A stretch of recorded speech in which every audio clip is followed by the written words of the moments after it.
নমস্কার বন্ধুরা, আমি পূজা। আজ আমি নিয়ে আসলাম গন্ধরাজ কাতলার একটা সুন্দর রেসিপি নিয়ে। তাহলে এখন চলো দেখা যাক আমি রেসিপিটা কিভাবে বানালাম, আর তার জন্য ভিডিওটা স্কিপ না করে সম্পূর্ণ ভিডিওটা দেখার অনুরোধ রইল।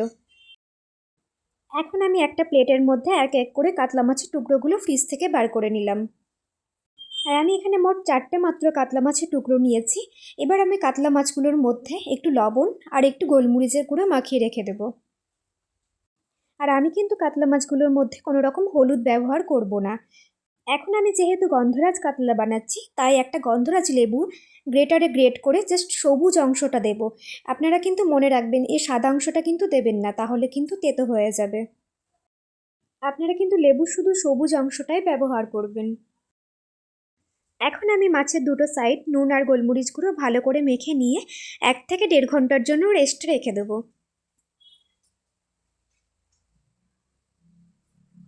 এবার গন্ধরাজ কাতলা বানানোর জন্য যে মশলাটা লাগবে, সেই মশলাটা আমি রেডি করে নেব। দেখো, প্রথমেই মিক্সিং জারে দিয়ে দিয়েছি আমি একটু পেঁয়াজ, দুটো কাঁচা লঙ্কা, আর দিয়ে দিলাম একটুখানি চালমগজ। চালমগজটা কিন্তু আমি আধ ঘন্টা আগে ভিজিয়ে রেখেছিলাম। আর দেখো, এই সব উপকরণগুলো আমি একটু ভালো করে মিক্সিতে পেস্ট করে নিয়েছি। এখন আমি মিক্সিং জার থেকে একটা বাটির মধ্যে ঢেলে নিলাম।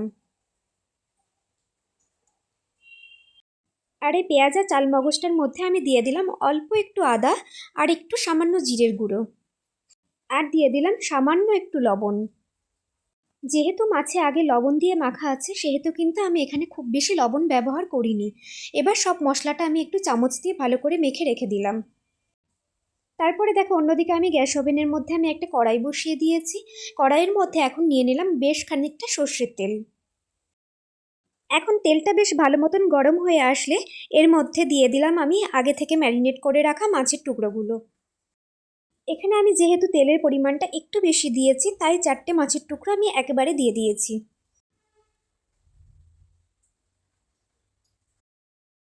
মাছের একটা সাইড ভাজা হয়ে গেলে আমি অপর দিকটা ভাজার জন্য খুন্তি দিয়ে একটু উল্টে দিলাম।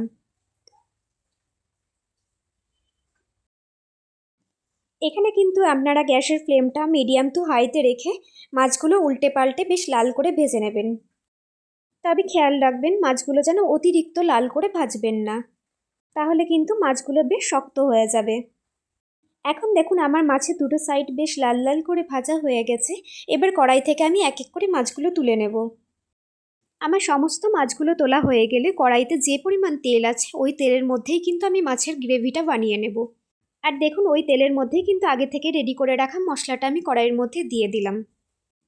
এবার গ্যাসের ফ্লেমটা মিডিয়ামে রেখে আমি কিন্তু মশলাটা বেশ ভালো করে ভেজে নেব। এখানে আপনারা খেয়াল রাখবেন, আমি গন্ধরাজ কাতলা বানানোর জন্য কিন্তু মাছের মধ্যে অতিরিক্ত মশলা ব্যবহার করিনি। আমি কিন্তু অল্প মশলা দিয়েই আজকের গন্ধরাজ কাতলাটা বানিয়ে নিয়েছি। আর আপনারা তো কাতলা মাছ অনেকেই অনেক রকমভাবে খেয়েছেন, এইভাবে একবার গন্ধরাজ কাতলা ট্রাই করে দেখবেন, জাস্ট অসাধারণ লাগে খেতে। এখন দেখুন, আমার মশলাটা কিন্তু প্রায় ভাজা হয়েই গেছে এবং মশলার গা থেকে প্রায় তেলটা ছেড়ে দিয়েছে। এবার এই মশলার মধ্যে আমি অ্যাড করব সামান্য পরিমাণে জল। এখন গ্যাসের ফ্লেমটা বাড়িয়ে দিয়ে জলটা যখন ফুটে আসবে, তখনই আমি এর মধ্যে দিয়ে দেব আগে থেকে ভেজে রাখা কাতলা মাছের টুকরোগুলো।